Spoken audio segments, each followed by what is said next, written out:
Alright, after further consideration, I decided not to do Bust Anonymous for Week 18 because, as you know, anyone who plays fantasy football in Week 18 is an unserious weenie with no self-respect and a very full diaper. But that means it's time for the overall bust of the 2023 season, which we will cap off by announcing our 2023 Bust of the Year. This is so stupid. Why do you do this every year? Miles, oh my god, I forgot all about you. You were like Houdini with how fast you disappeared this year. What's your next trick? You gonna pull a rabbit out of a hat? Oh, you should try that never-ending handkerchief trick where you just keep pulling it out of your mouth. With any luck, you'll choke on it. You talking about me? I might as well be. You disappeared too. You were both painful reminders of what a disastrous hellscape the RB dead zone is every year. Hey man, leave my teammate alone. Oh, I'm sorry, Vikings second string running back. Are you upset that I'm making fun of the Vikings third string running back? God, I forgot you and Cam were teammates because all you did after that trade was suck and all he did after that trade was suck and then tear his Achilles. Feel better though. Oh hey, and Achilles tear ruined my season too.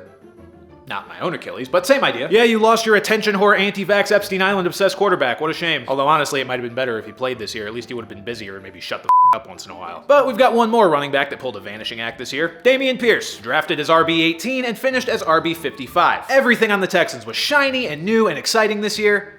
Except for you. You were a dying weed in a field of daisies. I'm sorry, what am I doing here? I was drafted as wide receiver 16 and finished as wide receiver 18. Is that really a bust? No, we're not doing this. You are not gonna pretend like you returned value this year, Mr. New Gabe Davis. Dropping 25 points one week and then single digits for the next 3 does not equal a startable fantasy asset. If anything, you're more of a bust than half the people here because you kept convincing us to start you only to let us down immediately after. At least some of these guys ripped the band-aid off early. Should I put him in jail, boss? No, we're not doing that anymore. But friendly reminder, anybody who drafted Kyle Pitts or Drake London thinking things would be different even though Arthur Smith was still the head coach, you got what you deserve. Jamar Chase, I know you dealt with a backup quarterback and you weren't terrible, but I can't help but notice Justin Jefferson did a lot more with his backups than you did with yours. So it seems to me like that debate's over. And Jamar's teammate, I guess I can never live in England now because after this season, I don't want to be around T ever again. Look man, it's not easy being the number 2 receiver for a bad quarterback. There's not enough to go around. Are you comparing Tua to Jake Browning? If the cleat fits. All right then. Darren Waller, everyone drooled over you during training camp and the preseason. I can relate to that. Shut up, Calvin. But then you let them down once the season actually started. I guess it's true.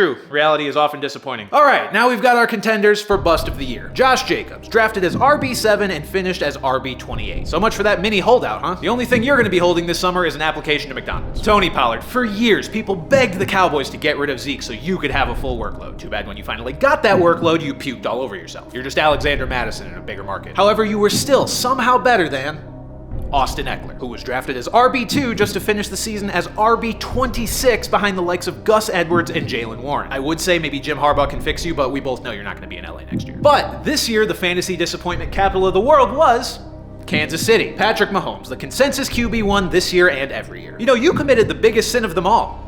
You burn the noobs. The fantasy noobs that still think it's a smart strategy to draft a quarterback in the first round, those little tykes don't know what's going on. All they know is they're going to draft Pat Mahomes, the golden boy of the NFL, and he's going to get them a lot of points.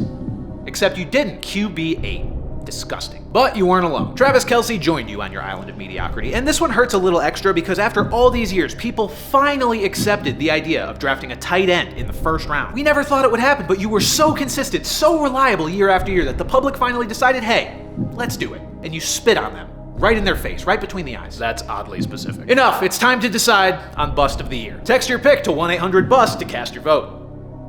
All right, time's up. The 2023 Bust of the Year and winner of the Golden Tortilla is Patrick Mahomes. I'll be honest, I'm shocked it's not me. Is this because I was on your podcast? No, it's because I suspect you had lingering injuries all season while Mahomes was bad for non-injury reasons. And we here at Bust Anonymous do not penalize people for getting hurt. Too much. Even in a year like this, I'm still a winner. It's not a good thing.